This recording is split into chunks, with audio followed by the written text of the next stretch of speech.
Okay, so I just got back from the season 5 premiere of The Chosen. Now, here's the thing. I'm not going to spoil anything for you, but I learned something that you have to know before you see this season.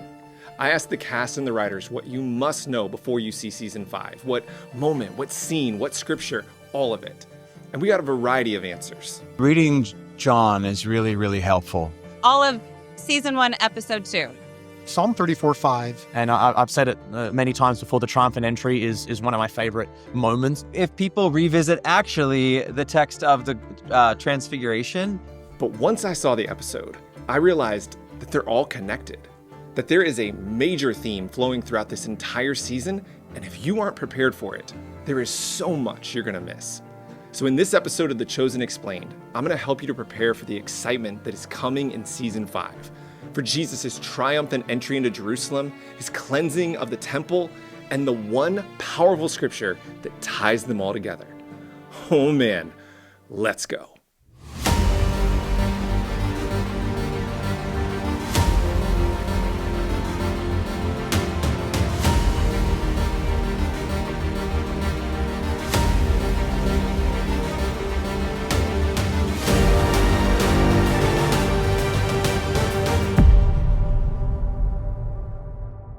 I advise people to not be late to, when they watch episode 1, because from the very first frame, we're right in the midst of intense emotion from a big Bible moment.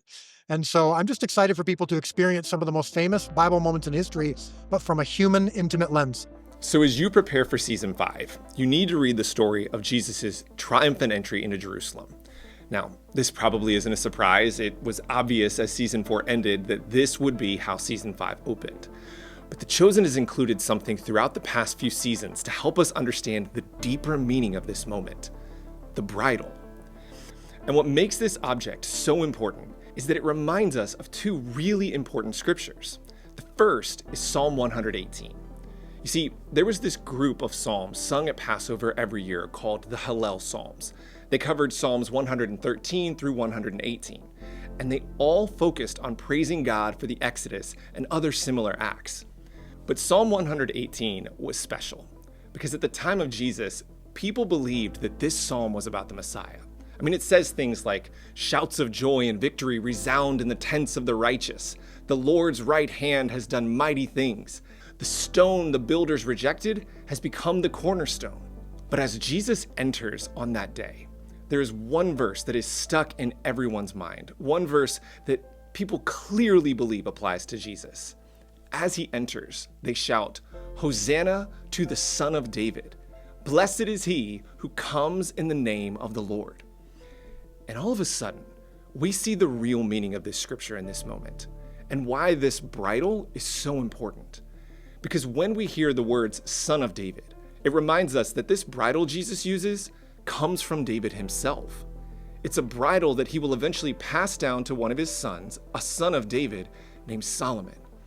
And this is where things get really interesting. Because that phrase, Son of David, is packed with meaning. It's a way of announcing not only that Jesus is the Messiah who comes from the line of David, but also that he will be a different son of David, the opposite of Solomon, which is where our second scripture comes in. Because in just these few verses, 1 Kings tells us that Solomon, the king of a people who once used to be slaves, builds God's temple on the backs of slaves. He gains fortresses by marrying the daughter of Pharaoh, the king of Egypt, the very nation who used to enslave God's people. He accumulates weapons and spices, mules, chariots, and horses, and ultimately goes on to sell these things to other countries. So in the end, the king in charge of a people who God established to be a blessing to the world, Solomon, is an arms dealer. And to make matters worse, he goes on to have hundreds of wives and concubines who ultimately lead him away from worshiping the Lord, which causes not only him to be unfaithful, but all of Israel as well. I mean, eventually, the entire nation abandons God, and this leads to some very bad things. Israelites are taken captive, people die, and even when the people can return from exile, they're oppressed by one nation after another after another. They're off track for hundreds of years, and it's all because of Solomon, this son of David. But when Jesus pulls out this bridle, we realize that there is a new son of David, that what Solomon destroyed, Jesus will restore. Solomon's reign led to death, but Jesus is going to be a king who brings eternal life. But wait, let's just pause for a second.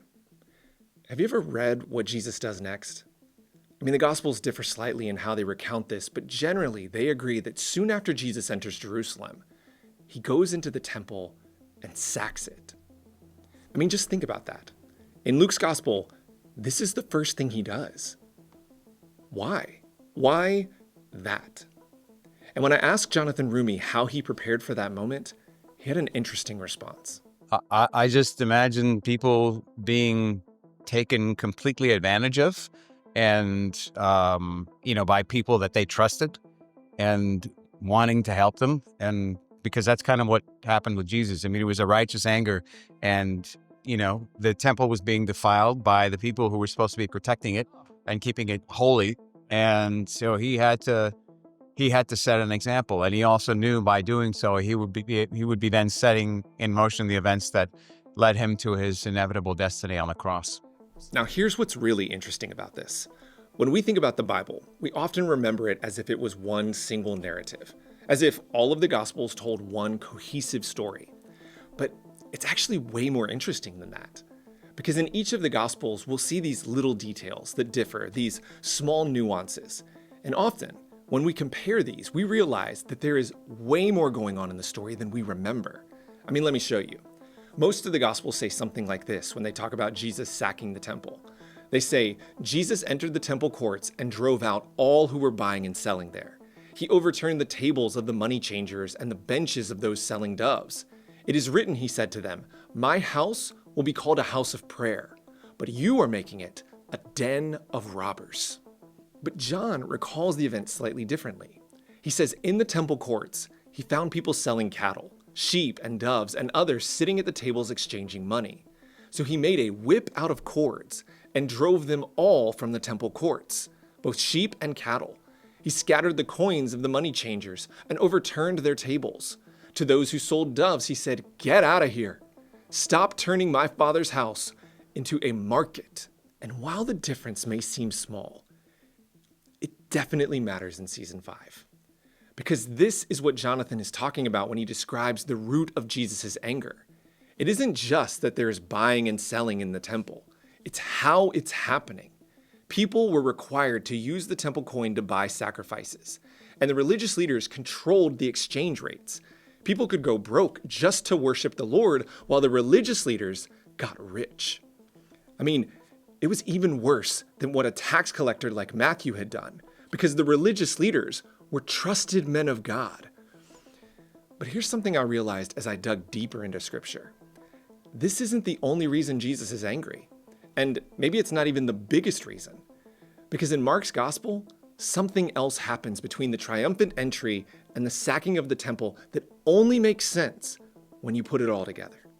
You see, according to Mark, the day after Jesus rides in like a king, he's heading back to Jerusalem with his disciples, and he passes a fig tree. And then he gets hungry. But the tree has no fruit, so he curses it. And he says, may no one ever eat from you again. And then I want you to notice what Mark says. And his disciples heard him say it. And then, right after that, Jesus goes to the temple and he sacks it. Well, the next morning, as they head back into the city, they pass the fig tree again. And Mark says they saw the fig tree withered from the roots. And all of a sudden, something clicks. You see, there's a passage in Jeremiah that says, I will take away their harvest, declares the Lord. There will be no grape on the vine, there will be no figs on the tree, and their leaves will wither. What I have given them will be taken from them. And you realize that is this. Jesus didn't randomly kill a fig tree. The whole thing, the fig tree, then the temple, then the fig tree again, all of this connects to something much bigger. You see, in Scripture, the fig tree represents the Israelite people, specifically the religious leaders. And what Jesus is making clear here is that they are getting in the way of the kingdom. This triumphant entry that Jesus had done the day before, they're undermining that. Essentially, they're doing what Solomon did, what Jesus came to undo. They are leaders leading the people away from the Lord, and he will respond to their unrighteous behavior with righteous anger, which he knows will prompt their murderous response and also lead to our freedom through the cross. All of it connects to this moment. And ultimately, it's all rooted in one other scripture. The one scripture that Dallas Jenkins said everyone must remember before seeing season 5. Psalm 34:5 is not in season 5, but it's my favorite Bible verse. It says, "Those who look to him are blameless. Their faces shall never be ashamed." Season 5, and the lesson of season 5 is when you are focused on Jesus, even when you don't fully understand, there is no shame, and there also, your future is secure. And Judas and the enemies of Jesus weren't willing to understand, follow, trust, have faith because they didn't understand. And I think that's a lesson for all of us now. Not everything is understandable. Not everything makes perfect sense in our lives. And can we still follow Jesus? Can we still trust him? Let me ask you, are you willing to follow Jesus even when you don't understand? Even when things in your life don't make sense? I mean, season 5 is filled with moments where The Chosen tries to help us make sense of the awful things that happen to Jesus on this final week. Why Judas betrays him, why the religious leaders can't accept him, to help us to see them as more than villains. Because here's the important thing to remember. Each and every one of them loved God, just like we do. They thought they were doing the right thing, just like we often do. They were trying to be faithful. Some even believed in Jesus for a period of time, until things just stopped making sense. And that can shake us. In fact, let me tell you about a time where it happened to me. About 6 or 7 years ago, I went through what was the worst season of my life. It all began in February after 2 years of trying to get pregnant. My wife and I finally did, which started off as a really good thing until we had a miscarriage shortly thereafter. And this just began a cycle of terrible events. A few weeks later, I had to have rotator cuff surgery and quickly developed complications. I developed acute jaundice after being prescribed too much medication, and then later developed something called Parsonage-Turner syndrome, which caused my nerves to inflame, leaving me in unbearable pain, and then caused them to go dormant for a year, which then caused me to atrophy and all sorts of other things to happen. And then, not long after that, we learned that our closing date on our house, because we had to move, our closing date was wrong, and we had to be out of the house in 10 days with nowhere to live. And I have to be honest with you, none of it made sense. Like, why in the world was this happening?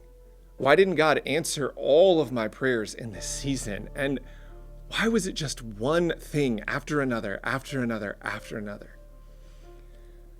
But then, in the midst of all of this suffering, something else happened that really didn't make sense.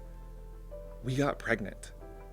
After 2 years of trying without success, when I was in the worst health I'd ever been in, after my wife had just had a miscarriage, we got pregnant.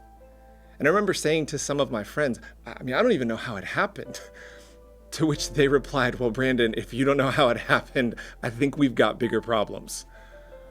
But what I meant was, it just didn't make sense.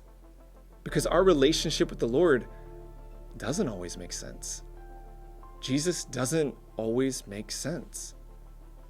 But what this new season of The Chosen is going to remind us about is that in those moments where nothing makes sense, we always have a choice. Do we draw close to Jesus or do we walk away? And the question we're all going to have to answer is, what will you choose? Well, that's it for this episode of The Chosen Explained. Now, if you enjoyed this video, then you're going to love my new book called The Forgotten Teachings of Jesus, Rediscovering the Bible with The Chosen Season 1. This book is going to show you amazing insights into the world of Jesus that are going to change the way that you see The Chosen and change the way that you read the Bible. And if you go to www.brandonrobbinsministry.com/book and add your order number, you can also get study questions that are going to help you to dive even deeper into the show and into the Bible. Thank you so much for watching today. And if you'd like to see another video that's going to help you dive even deeper into the episodes of The Chosen and the Bible, just click this link right here.